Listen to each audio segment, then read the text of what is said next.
नमस्कार साथियों, कैसे हैं आप लोग। मुझे पूरा उम्मीद है आप लोग अच्छे होंगे, स्वस्थ होंगे, मस्त होंगे। साथियों, आज के इस महत्वपूर्ण सेशन में हम बात करने वाले हैं उत्तर प्रदेश सरकार की जो महत्वाकांक्षी योजना है, निशुल्क टैबलेट वितरण योजना 2026। उसके बारे में हम साथियों आपसे बात करने वाले हैं, क्योंकि बहुत सारे ऐसे अभ्यर्थियों को जिनका डिजी शक्ति पोर्टल पर ई-केवाईसी कंप्लीट हो चुका है, बस उनको इस बात का इंतजार है कि उनको इस योजना का लाभ कब मिलेगा। इसके बारे में भी बात करेंगे। लेकिन साथियों, जिनका डिजी शक्ति पोर्टल पर ई-केवाईसी कंप्लीट करने जा रहे हैं, उनका डाटा अंडर प्रोसेस बता रहा है, फेल्ड बता रहा है, ब्लॉक बता रहा है, या किसी अन्य प्रकार की समस्या, इनरोलमेंट नंबर गलत बता रहा है, किसी भी प्रकार की समस्याएं हो सकती हैं साथियों।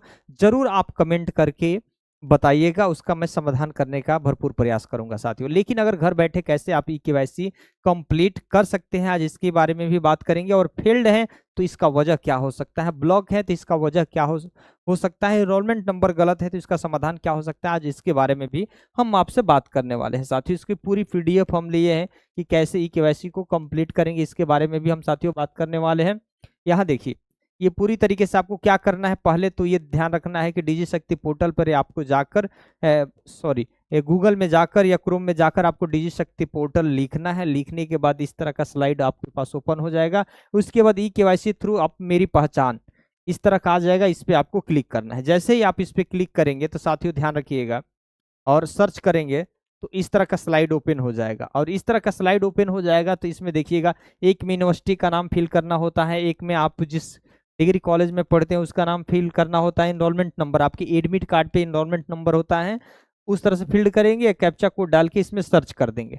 सर्च करने के बाद साथियों इस तरह का आपका स्लाइड ओपन हो जाएगा। और इस यहाँ पर ध्यान रखिएगा, कई लोगों को तो यहाँ पेंडिंग भी लिख रहा होगा, कई लोगों का यहाँ पेंडिंग लिख रहा होगा, तो पेंडिंग से घबराना नहीं है, उसकी जस्ट नीचे जाना है और यहाँ पर वेरीफाई थ्रू लॉगिन यूजिंग पे क्लिक करेंगे। जैसे ही इस पे क्लिक करेंगे इस तरह का खुल के आ जाएगा पेज, आपका नाम, इनरोलमेंट नंबर, यहाँ पेंडिंग लिख कर आ जाएगा। लेकिन नीचे वाले पे आपको क्लिक करना है।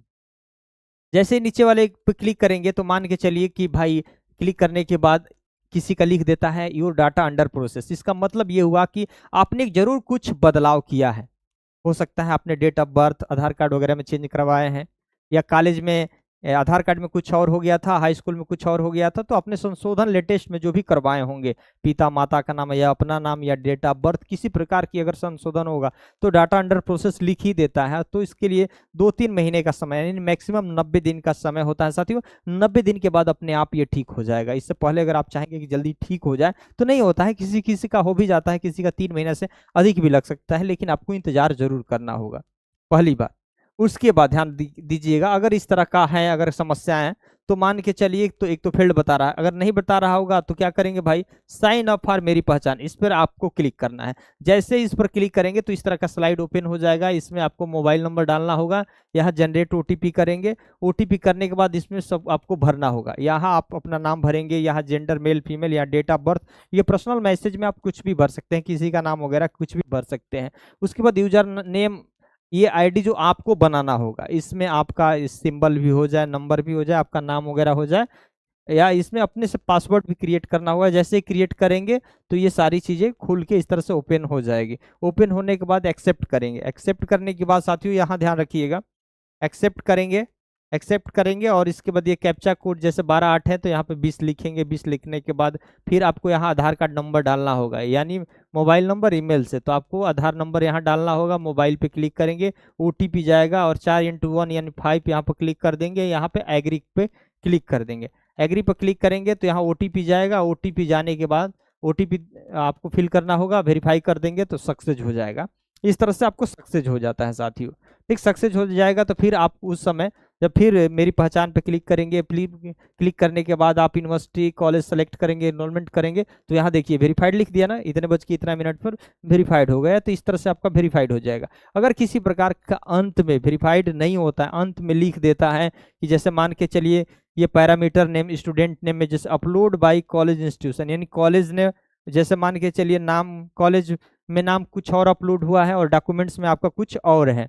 अगर थोड़ी बहुत ही चेंजिंग हुआ तो इस तरह का आपका अलर्ट आ जाएगा। अलर्ट आएगा तो फिर आपको क्या कराना होगा, सही कराना होगा कॉलेज में जाकर अगर कॉलेज वाले गलती किए होंगे तो कॉलेज में जाकर आपको सही करवाना होगा, क्योंकि यहाँ पर लिख देगा पूरी तरीके से। बोलेंगे कि सर मेरा ये इस प्रकार की गलती है, इसको सही कर दीजिए, हमारा डॉक्यूमेंट्स तो सही है, बाकी इस तरह से गलती है। बहुत लोगों को क्या बता देता है, फील्ड बता देता है। तो फील्ड का कारण है कि समझ लीजिए कि फील्ड कभी बार बार आप ट्राई कर देते हैं ना, उसके बाद फील्ड हो जाता है, लेकिन फील्ड अपने आप कुछ दिन बाद आपका सही भी हो जाएगा, ध्यान रखिएगा। फिर यहाँ पे वेरीफाई थ्रू लॉगिन पे करेंगे नीचे जाके ना, तो उसके बाद ये सही हो जाएगा साथियों। तो ये समझ लीजिएगा, इस तरह की समस्याएं आती हैं। ई केवाईसी करने में किसी प्रकार की दिक्कत नहीं होगी साथियों, जरूर आप लोग ई केवाईसी करें। किसी प्रकार की दिक्कत होगी जरूर आप कमेंट करिएगा।